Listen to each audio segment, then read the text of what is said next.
Market forecast for Sunday, June 4th, 2023. Before getting into all of these, I'm going to take a second to explain to you exactly what I think is going on, where we are in the economic cycle, why these moves are taking place. If you find this kind of stuff not that interesting, feel free to skip all the way through to the technical analysis part. But I think you're going to be doing yourself a great disservice if you want to understand what makes the markets move. Take the time to digest this content and take it for what it is, which is educational purposes. So let's get into this. So the business cycle, the big picture, we're looking at the market cycle and what it is. So we'll start off like this. So when you have, in our case, COVID, a ton of money printing that happened here, demand ticked up for goods and services, which caused manufacturing to come online, more manufacturing than we had the capacity for. And then that's when you started hearing things about supply constraints, because you just couldn't get enough of products and services. So the economy starts to boom. And at one point, the Fed starts to say, you know what, things are getting overheated. This is unsustainable. We need to hike interest rates. Now, during this uptick, you have not only demand for products and services going up, manufacturing is, at capacity to try to service that demand. Now, when manufacturing is at full capacity, what you have is you have jobs, a ton of job openings and demand for labor. If people are employed, they obviously want to spend the money that they're making, and it further feeds into inflation. So to bring all this under control, to bring inflation under control, the Fed is trying to target jobs. Because if people make less money, they have less demand for products and services, and then manufacturing can also take a breather. They want to see a downtick in jobs. They want to see a downtick in manufacturing.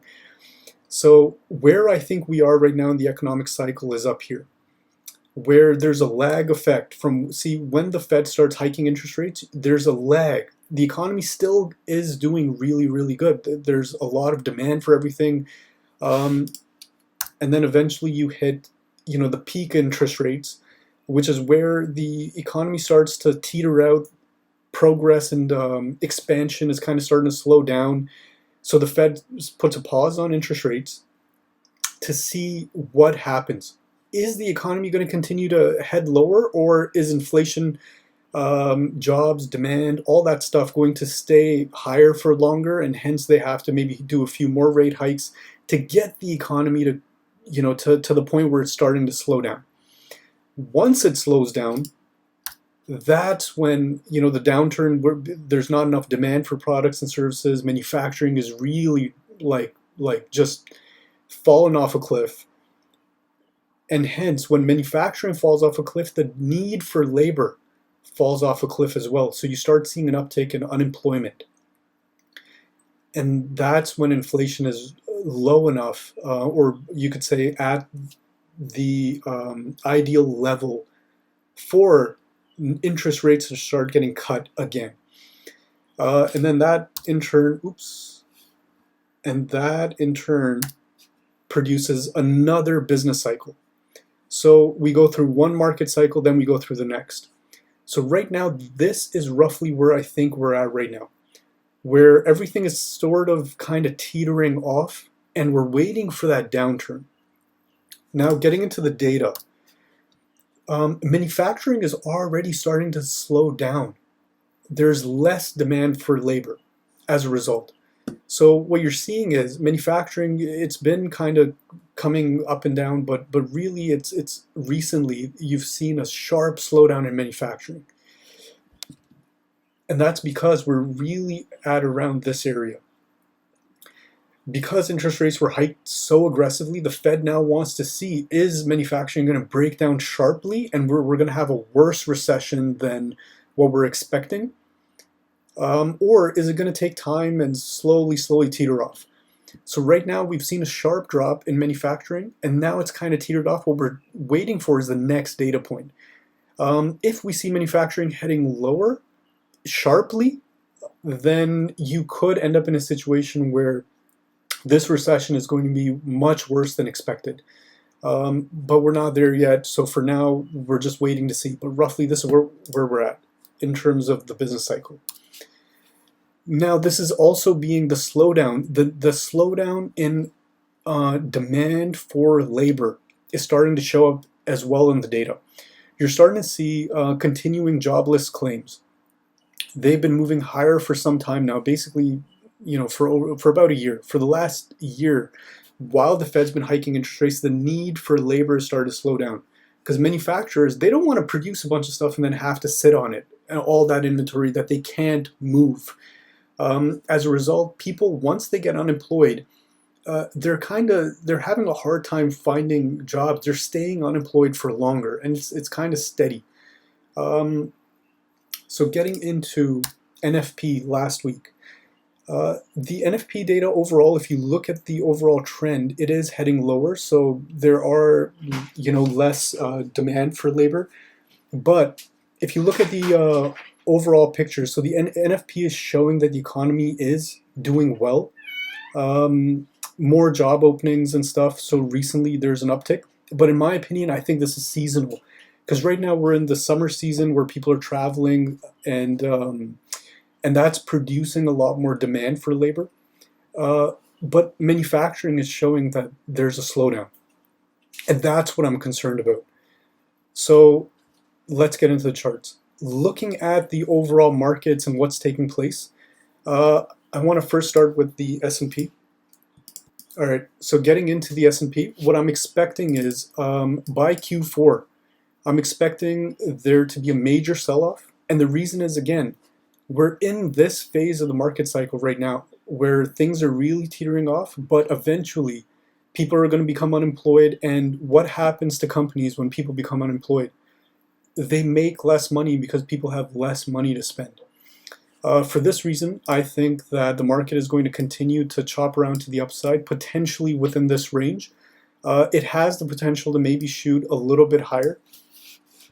But overall, I think that the stock market, I'm actually looking for major selling opportunities. I think that you could end up in a situation where, let's just say this ends up being the top. You're looking at least a 15-16% decline from the top, and as high as about 20%. And that's just with me backtesting this stuff to see how deep the retracements were. If the recession, again, if manufacturing really falls off a cliff and unemployment spikes, that means we're going to end up in a worse recession than anyone's expecting. And if that does happen sooner than expected, I think we're going to end up in a situation. It looks a little ridiculous, but we could end up in a situation where you end up making a new low for the S&P, which I think would be a great buying opportunity. But for now, we're not quite there yet. For now, I'm just kind of keeping an eye on things. You had the stock market really push higher on Friday, and again, this is NFP. This is the market looking at, wow, there's a lot of job openings, so the economy is doing great, we're going to make a lot of money. But it's heading into storm clouds. It's heading into the storm clouds as manufacturing slows down, as we basically head off this cliff. What we're trying to figure out is how steep is this cliff. So for now, S&P, not really any interesting setups. I'm just kind of watching it until we head further into the summer or the data starts to turn really ugly. So getting into the dollar, you ended up seeing a sharp rebound in the dollar. This is something that I was actually expecting. Let's look at this. So this is something that if NFP beats forecast, dollar will head higher tomorrow. So this is right after I think because I'm doing the screen recording, it's taking time for everything. So this is after the sell-off, and I expected this thing to reverse. Looking at it now, it did reverse, and obviously we understand why this is happening.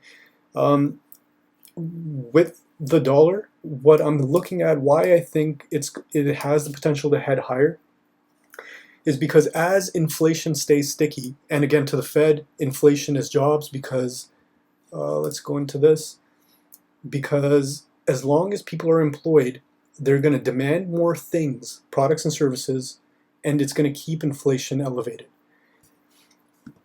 So as long as the job data continues to show strength, this is bond yields, you're gonna see investors demanding a higher yield for the debt that they're holding, and that in turn is going to push the dollar higher. That's why I expected this move to occur, and we already explained what's happening with the stock market. So getting into oil. So the picture with oil is actually really tricky right now. Even with China reopening, which was a big deal, you would think that oil would just take off. We're not seeing a lot of demand for oil at the moment. The China reopening is kind of weak. The Chinese economic data, it's not really showing a ton of strength. We're waiting for them to maybe stimulate, cut rates, or do something to stimulate their economy. But until that happens, oil's going to have a hard time getting off the ground. At the same time, the U.S. was supposed to start refilling their strategic petroleum reserves, which they drew down in order to bring the price lower. And they've said, we're just gonna wait and see what happens. We're not going to jump into the market right now. I expect that as we head into recession, they're expecting, obviously, if we're heading into recession, it's going to be an ugly recession. The demand for obviously traveling and flights, people moving about, is going to go down. So the demand for oil it's going to stay low. In this kind of situation, you could see oil heading lower. Now, one of the headlines that I want to bring your attention to is OPEC Plus ended up cutting production. As a result, we could see at the market open oil push higher. But what I'm really curious about is whether the rally we're going to get is sustained, or whether it's just going to teeter off and then do nothing. So I'm really curious to see if oil actually goes and breaks through this level, or whether it has a bunch of resistance and then continues to head lower. So just keeping an eye on oil for now. Not really something I'm trading at the moment. Getting into gold. So last week, on the stronger jobs data, I was expecting, obviously, the dollar to rebound, and I expected gold to head lower. So I ended up having, I think it was a trade idea around this level or something. It ended up being a loss. And then I think I re-entered on my personal account. So I ended up taking the trade, but I wasn't able to share it in the group. Basically, what I'm looking at for gold is for it to continue heading lower. Now, this week, there's not a lot of economic data to start off with, which means we're probably going to get a lot of technical movement to start off heading into jobs data. This is going to be the biggest market mover. I think to start the week off with, what I really want to see is how price shapes itself. If it just does something like this, there's no trade. You can't get on something like that. Well, there might be, but for now, there's no trade. There's a major weekly level around here. So if price does sell off, it's the reason I wouldn't short that right away is because I would want to see it break this level. There's a good chance we come into this and then rebound. But what I'm thinking again, I think we could see price head into around here. I like that price slowed down on Friday and didn't just have a clean break lower. What that tells me is that you could end up in a situation where, let's see if this is a fib level. So a lot of people could be looking at the 78.6 and expecting it to do something around here, and maybe it does. But overall, based on the fundamentals, I think the dollar could get a little stronger from where it is, because jobs, I think, are going to be the job market is going to stay stronger for a little longer. For that reason, I think this could be like maybe Tuesday, Wednesday, we could head up to around here and just consolidate. And then on Thursday with jobs data I think it could be that's the day when the move actually starts. Too early to say. for now, just waiting and watching, letting the market shape themselves, and based on the kind of shape it takes, based on the kind of confluences we end up with, this is the level I'm looking to short at. So we're going to see. We'll see how the week ends up. So until next time, cheers. If you enjoyed this video and you like this sort of analysis and you want to learn more about it, I encourage you to head over to xauspeculator.com. Once you're over here, this is basically the subscription portal for the Discord group, where I post daily updates on what's happening in the markets, major market news, and the kind of impact that they're going to have on price. It's free for the first week, and you can cancel anytime. Cheers.